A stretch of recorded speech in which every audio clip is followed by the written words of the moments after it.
content presented in this podcast is based on real events and may contain graphic descriptions of violence, sensitive topics, and explicit language that may be triggering, offensive, or sensitive subjects to some viewers and listeners. Discretion is advised.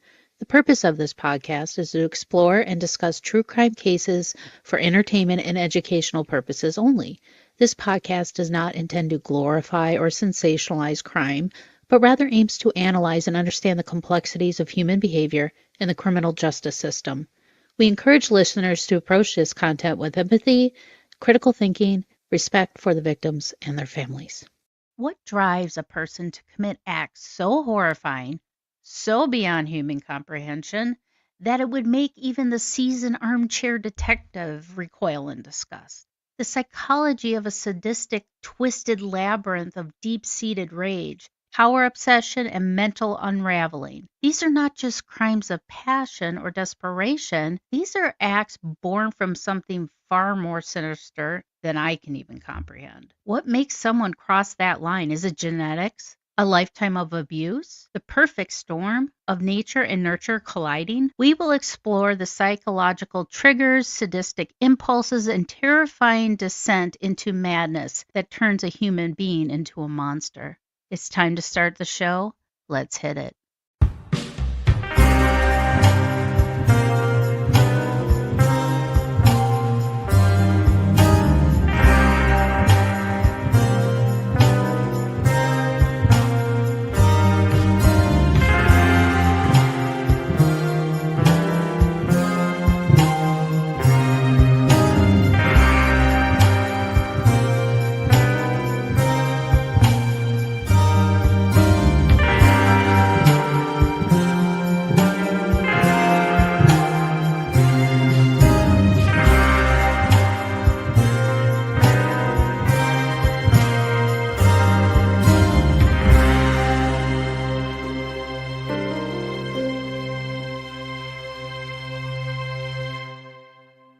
Hi, welcome to another episode of Mysteries, Mayhem, and Merlot. I am your host, Winnie Schrader. Now, tonight I wanted to lurk into kind of dark and disturbing psychology of sadistic killers and psychotic breaks. We even talked about on previous shows, but it always leads to like this brutality and unimaginable crimes. Now, what drives a person not just to kill, but to revel in the suffering of others? Is it pure evil, a fractured mind, or is it something even more unsettling? Now, my guest tonight brings some insight into that twisted psychology behind some cases, breaking down the terrifying mental shifts that people, how they turn into monsters, basically. Now, Chad Lewis is known for hunting down some monsters or two in the paranormal field, which Chad has written many, many books on cryptids, hauntings, and some true crime throughout the Midwest. Now, Chad has been featured on the Discovery Channel's A Haunting, William Shatner's Weird or What, which I'm so jealous because I am a super Shatner fan, and ABC's Scariest Places on Earth, Monsters and Mysteries, and so much more. So I'd like to welcome Chad to the show. Welcome to the show, Chad. Greetings from the Northwoods of Wisconsin. Yes, our neighbors. We get along until it's football season, but Yes. so yeah, you're all over the Midwest, Wisconsin, Illinois, Minnesota, talking about all the myths, lore, urban legends, cryptids, things like that. But you also kind of delve into the true crime aspect of things and kind of looking at some of these more really kind of evil type, crimes. And you brought to my attention a couple that I was unaware of. If we want to start right from the get-go, Mary Kathleen Shalais. She was here in Minnesota. She graduated from the University of Minnesota with an art degree. So what happened February 15th, 1974? At 10:30 in the morning. That's how she started her day, and apparently that was her last day on Earth. So what happened with her? Well, this is one of the first stories I ever started researching back 30 plus years ago.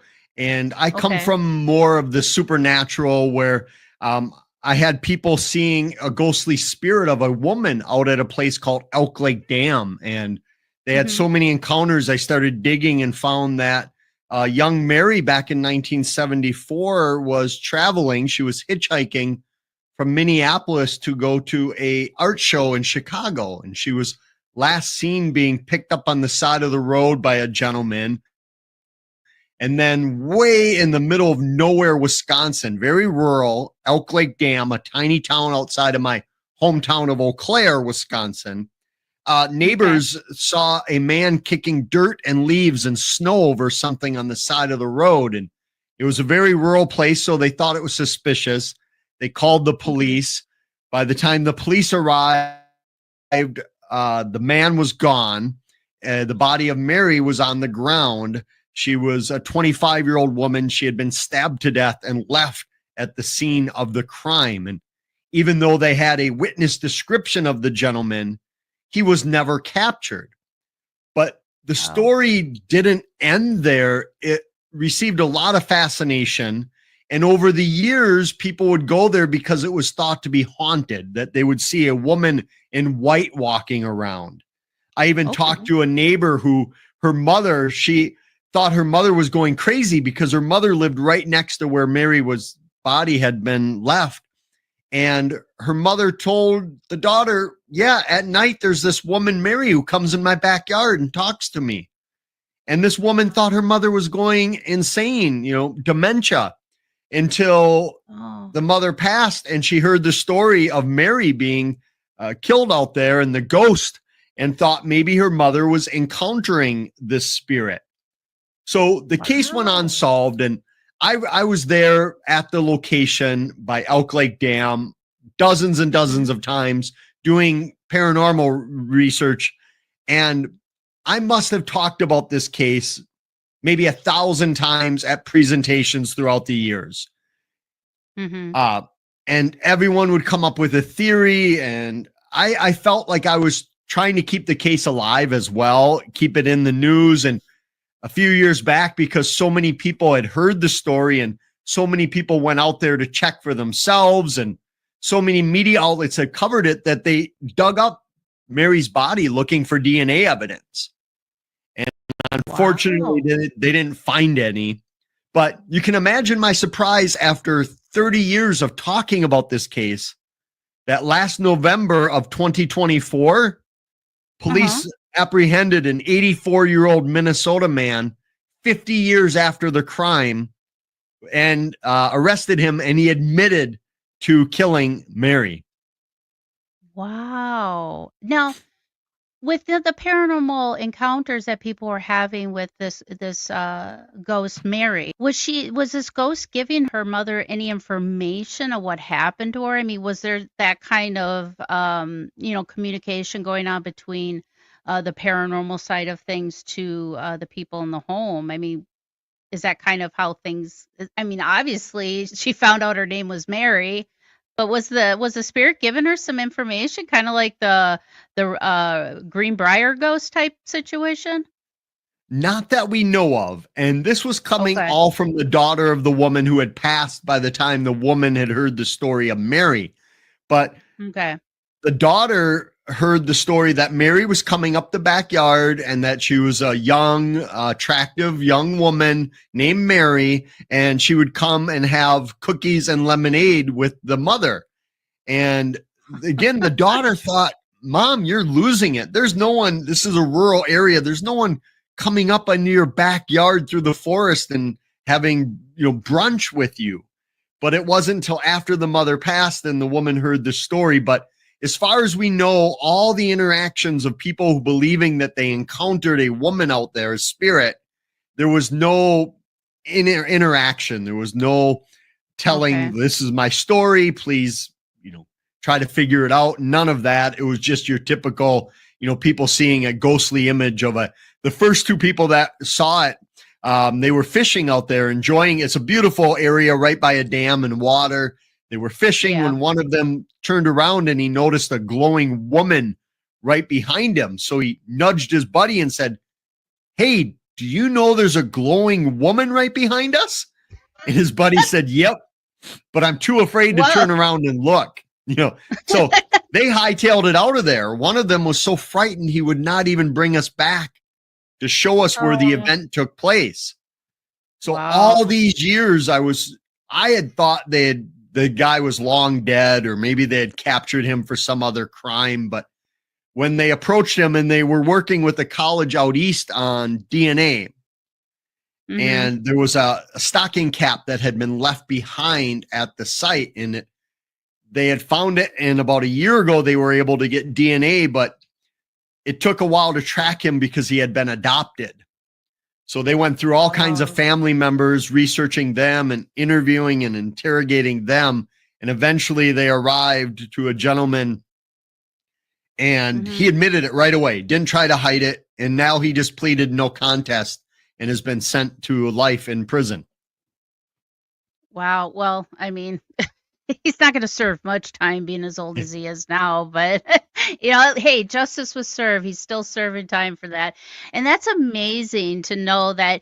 And I give kudos to you keeping this alive, because if you probably weren't keep talking about this case, it would have never been solved, even though, it just, that persistence and that drive to seek justice is very strong with people. I know it is for me. I'm trying to find everything I can to serve justice and make sure that the families of the victims get what they need to get some comfort from whatever they're, if it's a loss of a loved one. And, we just came off the interview with Richard Estep of Fox Hollow Farm, and I talked about that GED match website where you can like if you've already had your DNA results like through Ancestry or 23andMe, you can actually upload those raw DNA results and put you in a database where they specifically even have one for missing people. So that way you can connect and things like that. That's how they're starting to find some of these murderers. One of their family members went to 23andMe or Ancestry.com and wanted to find out their history. And, that just puts them in a database. But it is very important, especially when you have people who are missing, unsolved cases. I can't imagine losing a family member like that. That would just be horrific.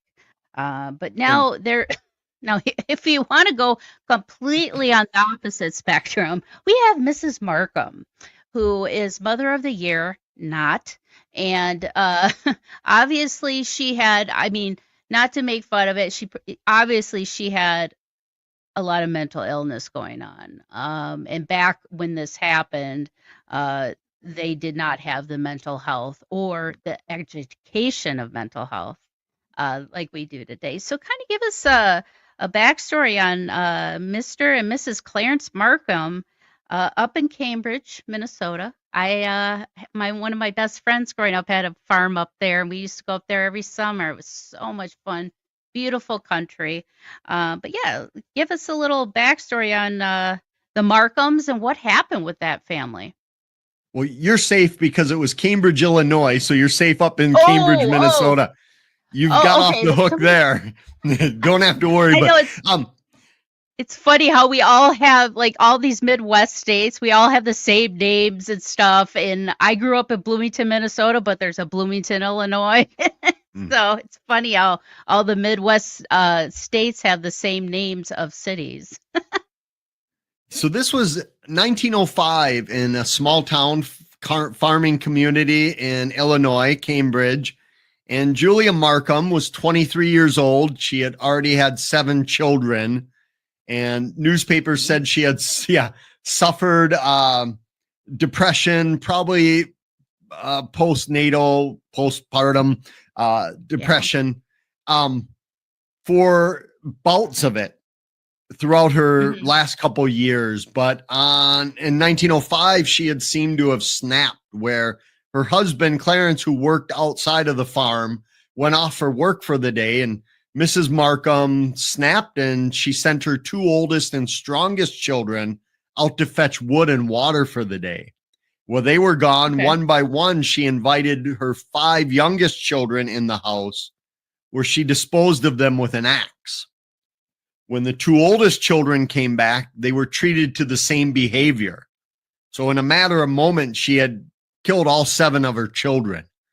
And then it was almost as though she was in a spell or some cloud where she snapped out of it and realized what she had done.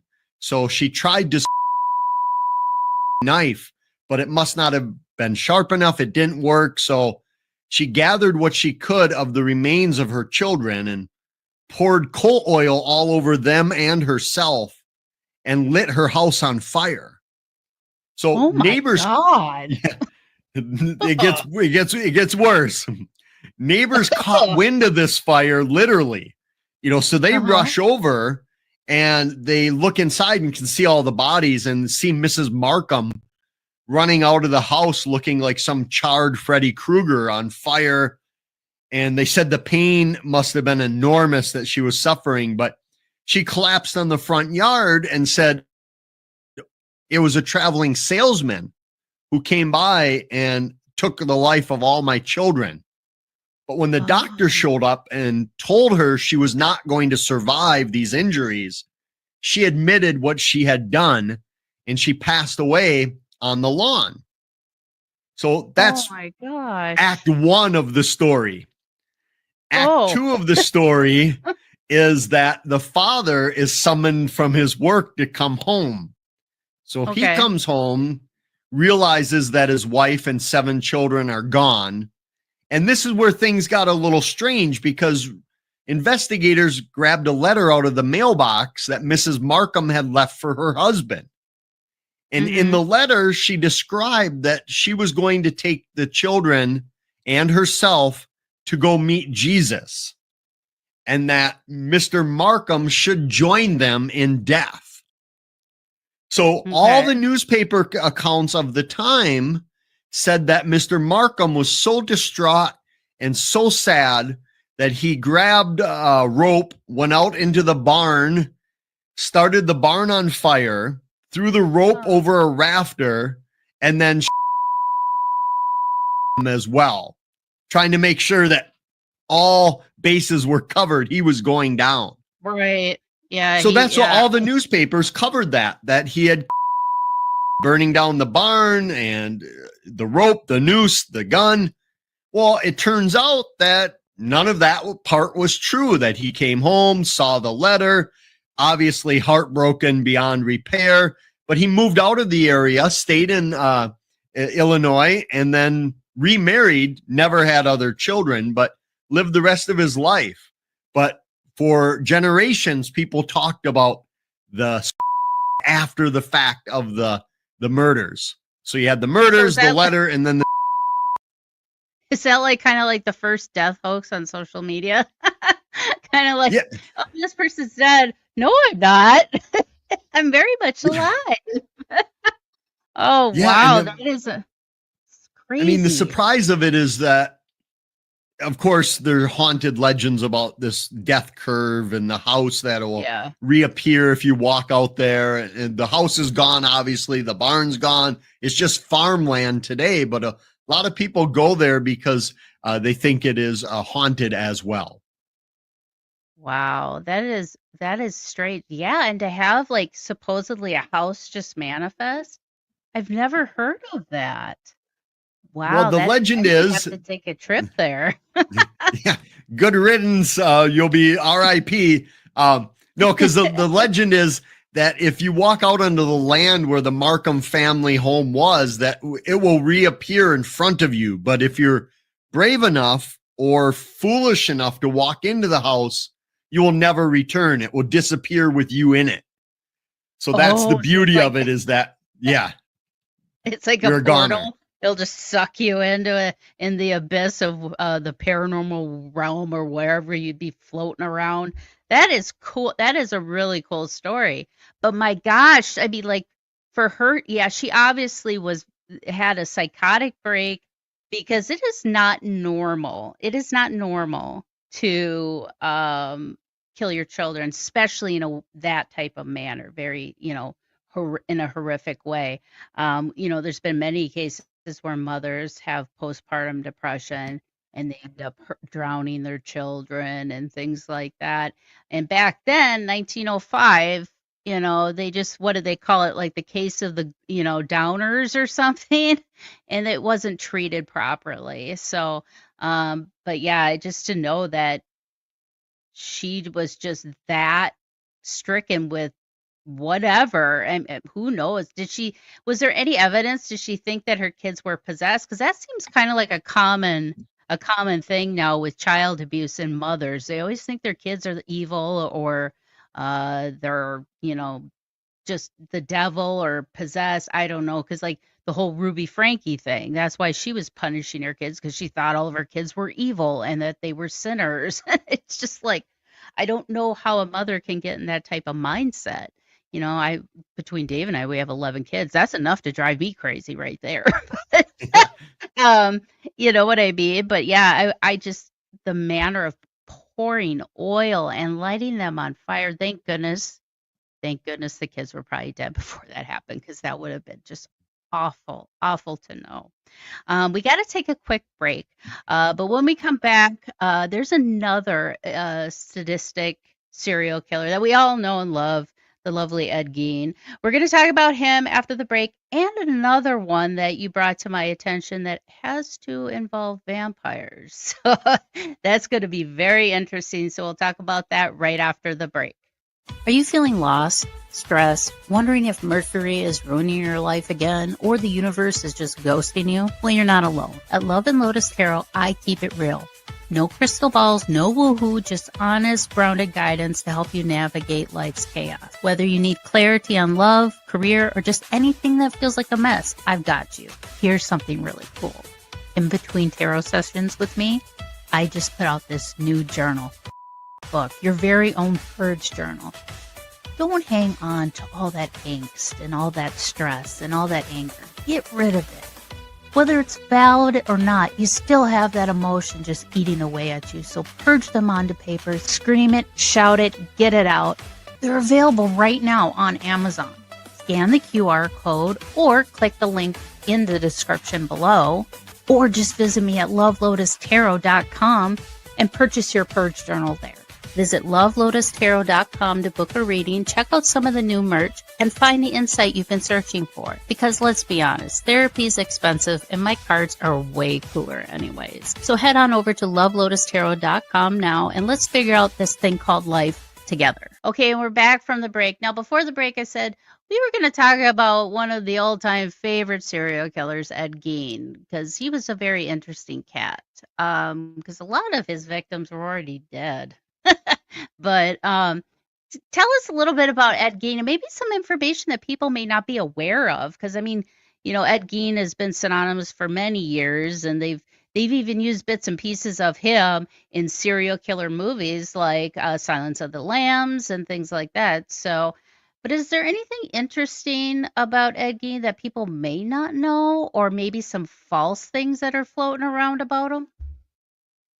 Lots of your listeners and your viewers probably are familiar with the story of Ed Gein from the 1950s. Yeah. Like you said, so many horror movies have taken pieces of him, but a lot of people don't realize that he was well liked in Plainfield at the time. He was odd, considered a character, but well liked. He would bring his neighbors over what he called a venison stew for them to eat. I spoke with one neighbor who told me his mother got this stew and it had such a bad smell, she threw it away. Ed used to babysit for neighborhood kids. And I had heard these legends growing up, but it wasn't until recently that I met someone who actually was babysat by Gein. So he was well liked in the community. In fact, he was an odd duck where people would say, "What are all these skulls in your house?" thinking they're decorations or deer skulls or whatever. And he would, kind of jokingly laugh it off like, "Yep, I'm out grave digging" type thing. And people wouldn't take it seriously. So I think a lot of people didn't realize that Ed also, if you read the transcripts of the investigators interrogating Ed, it's like talking to a child. That he claimed he didn't remember a lot of the stuff he did, that he was in a trance, He didn't know why he did it, doesn't know why he tried on the skin, and a lot of people, I think one of the biggest misconceptions about Geen is the whole belief that it was an incestual relationship with his mother, when there's Mm-hmm. no evidence whatsoever. He was close with his mother, probably too close emotionally. And it was thought that that's why he was digging up these bodies of women that reminded him of his own deceased mother. But there was no Mm-hmm. incest that we know of. Yeah. So with Ed, the fascination was, we think of true crime being something today where we all like to watch and be involved, and that people of earlier generations didn't care for it. But recently someone put some video up on YouTube. It's old black and white video footage of a camcorder of the auction that took place at Geen's farm before it was burned to the ground after Geen was captured. And hundreds of cars are showing up. Just people Oh my gosh. fascinated by it. And a lot of car enthusiasts are watching the video because it just shows all the vehicles go by. But it shows that Mm-hmm. these stories, as repulsive as they might be, they have fascinated us many, many years before modern day true crime has. So I think Geen is that keystone, because remember, it was 1957 when Geen was captured. People had never heard of this type of thing before. Many people said that the first time they remember their parents locking the front door was after Geen was captured, and the newspapers ran it all over the world. They started locking their front door. So I think it was a shock, and I think that's one of the reasons Ed has stuck out, is because it was so shocking back then, something we had never heard of. And just recently, I spoke with the ambulance EMT driver that picked Geen up from the mental institution he was in. He had a heart attack and had to be transferred to the hospital. And the EMT worker told me he was with another woman, and they look at the chart of who they have, and they both kind of froze in silence. Like, I don't know if we want to try to work on him right now, because it was Ed Geen laying in the back of their ambulance, and they were terrified of Ed. But most people that met him, many of the nurses that worked at the Mendota Mental Institution, told me that oftentimes they'd have dances for their clients, as they called them. And of course, nobody would want to dance with Geen, so the nurses would have to dance with him. And they told me, he was this unassuming grandfatherly type guy, but you'd look close at him and you could just tell something was off. Something wasn't right. For me, that's imagine working at a place where you're expected to dance with a serial killer. Yeah, that's especially if that was like a blind date thing, that might kill the deal. I don't know. Exactly. But yeah, and it's like with Ed Gein too. I've noticed like some people have talked about when the police were interrogating him, it was almost like he had two personalities.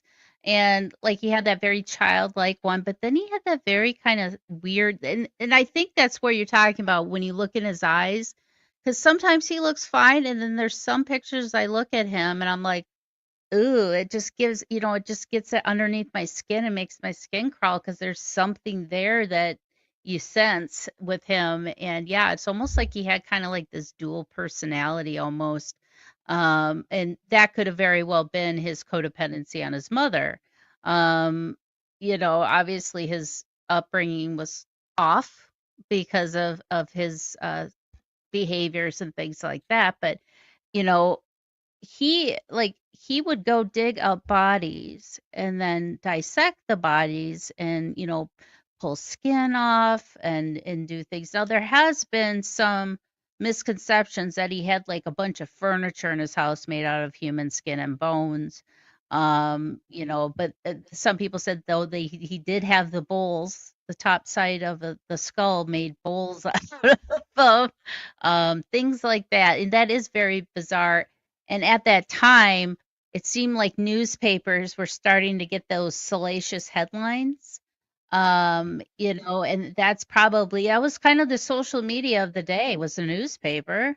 And it spreading that kind of crazy and just horrific ways that he would mutilate bodies and murder people, yeah, of course people are going to be shocked by that. And that definitely went coast to coast real quick of Ed Gein. And yeah, like you said, there's been so many movies based on him. And, Cindy Kaza from the Holzer Files, she did a shock doc there because she does a lot of psychometry and things like that, touching things. And she was picking up a lot of stuff on that farm. They went on all over the property. And yeah, I would put it kind of up there with Fox Hollow as being kind of a creepy place you just don't want to be at. Okay, so the next guy you have, now this one was very bizarre. You said that a father would go dig up bodies because of something about a vampire. What is this story about? The story takes us to the small town of Winona, Minnesota. And in 1922, a man was arrested. He was apprehended for grave digging. So it turns out that several years prior to this, a gentleman lost his daughter, a woman named Frances Block. She passed away and was buried in St. Mary's Cemetery in Winona. And nothing out of the ordinary there. This is the 19-teens. And then year by year after her brother started joining her in death, to the point when the large family was finally down to its last surviving son. And he had taken ill as well. And they lived on the east end of Winona in a very superstitious neighborhood. A lot of the immigrants there had brought the culture and the beliefs with them. And they told the father that his family was cursed, that it was the death of his first daughter. She was coming back as a vampire or death siren, enticing all of her siblings to join her in death. And that was a common belief of vampires and death curses, that it was always the first child that was causing it. So the father was so distraught from losing all of his children and his last son being sick. They said, there's something you can do to break the curse. Don't worry, you can fix this. You can save your family. And again, he was so heartbroken. And at the end of his rope, they said, all you have to do is go out to the graveyard, dig up your daughter and chop off her head and bury it separately from the body. So he does it. Well, he tries. He hires a neighbor to go out to the cemetery, pays him a couple dollars. Imagine that conversation of trying to wrangle your neighbor into doing some grave robbing with you. Any takers?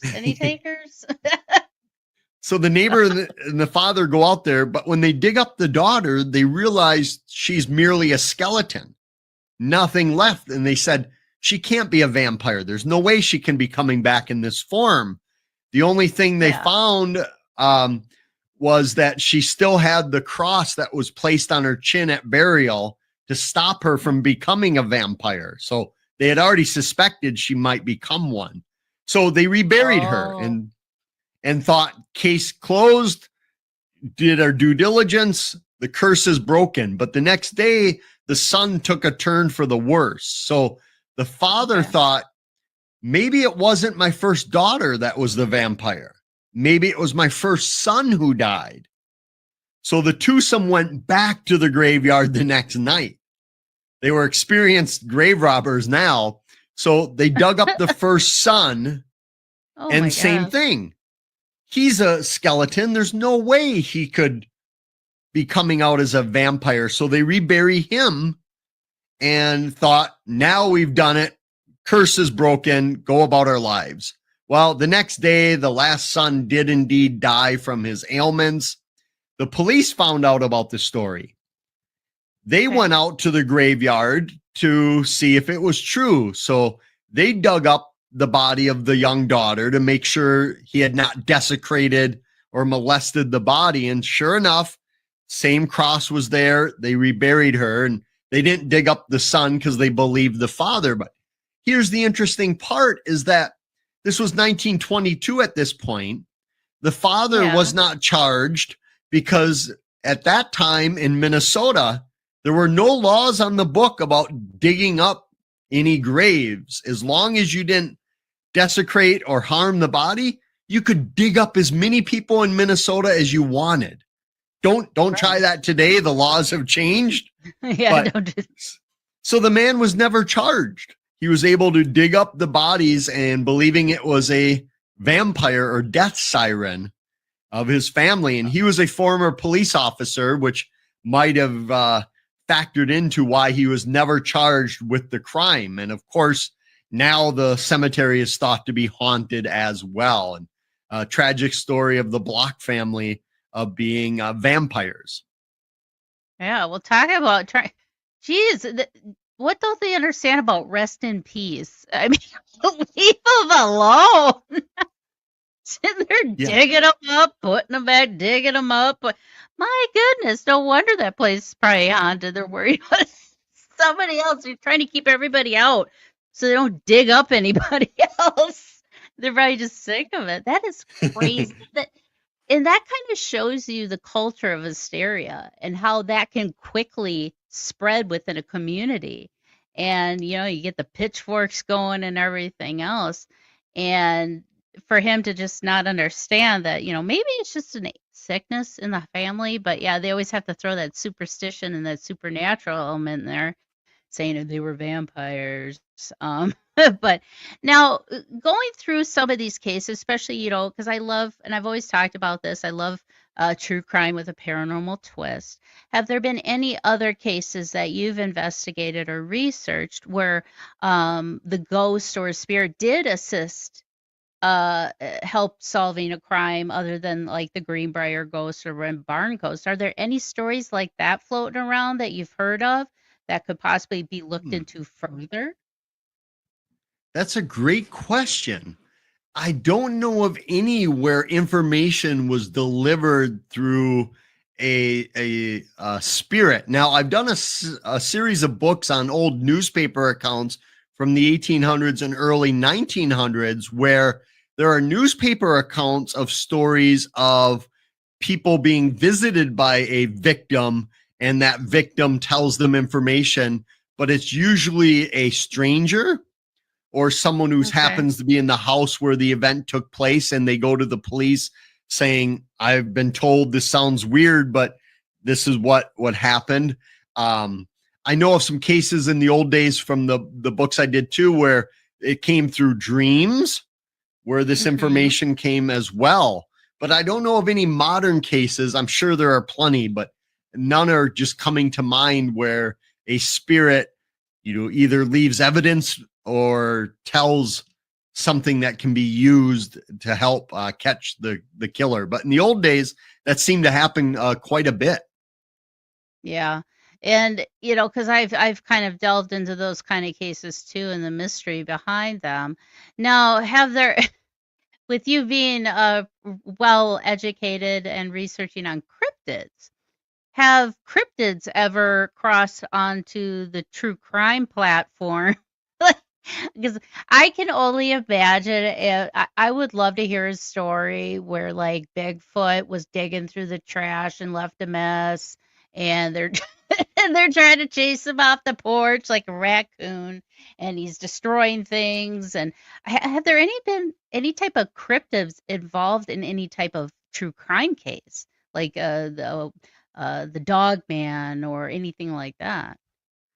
Usually more in the folklore realm, where there's a place in New London, Wisconsin.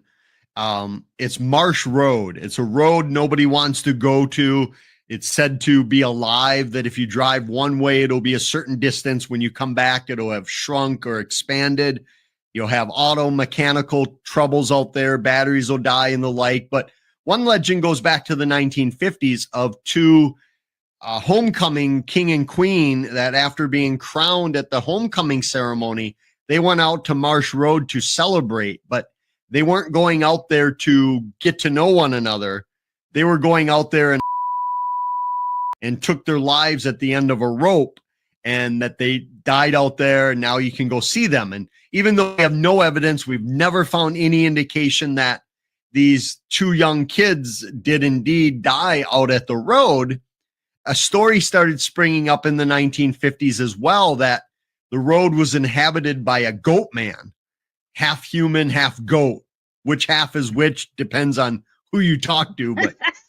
But in the more sinister version of the legend, it wasn't the kids doing themselves in. It was the goat man that tore them to shreds. And that when the police got there, they didn't want panic to ensue seeing what the goat man did. So they blamed it on the kids taking their own lives, covering up for the goat man. So yes, in folklore cryptids, but again, we have no records that would indicate any child died out on that road. But maybe if they covered up the goat man, they could also cover up those documents. Right. And I couldn't imagine like being involved, being somewhere, and like, let's say you're sitting there having a picnic, Bigfoot comes along, rips your husband to shreds, starts tearing it, you get away. I mean, how can you sit there and go to law enforcement looking serious? It'd be like, Bigfoot raided my picnic and tore my husband apart. And like, what would a police officer do with that information other than just go check it out? I don't know. I mean, could you imagine being a police officer having to go on a call like that and getting there? And I don't know. It would be very bizarre. But yeah, that's kind of cool that supposedly these kids were murdered by a goat man on this road. I've never even heard of that. That's pretty neat. But thank you so much, Chad, for popping on. This was insightful. Now you have a large collection of books from every topic, and I'm going to have you back on because I want to talk to you about Dillinger. If people don't know John Dillinger, he was a mobster, and he, between Minneapolis and Chicago, were kind of their run for liquor, guns, whatever, because that was back in Prohibition days too. So everybody was running liquor places. But yeah, we have the Wabasha Street Caves here in St. Paul, which are kind of associated with Dillinger as well, and those are supposed to be haunted. People do ghost tours at the Wabasha Street Caves. So I will have a link for your author's page. And what is your website, Chad? Just Chad Lewis Research. You can find me, or think of the weirdest legend you can, go there, and that's probably where I'll be.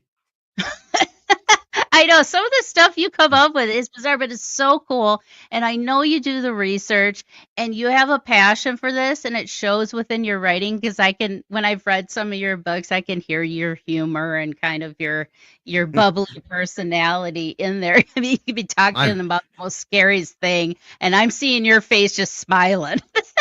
You're hearing it in a Wisconsin accent. Well, we speak the language of our people, right? And Dave makes fun of me of my Minnesota accent. There's just some words too. I have the worst time with Italian names because there's too many vowels in my Minnesota mouth.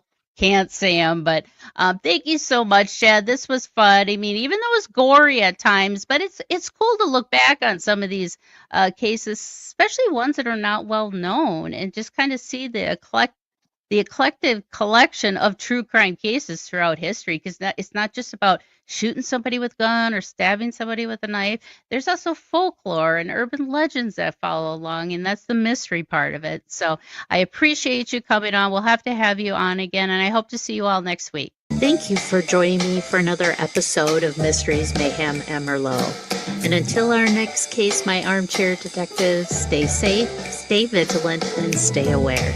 I'll see you right here next week on Mysteries, Mayhem, and Merlot.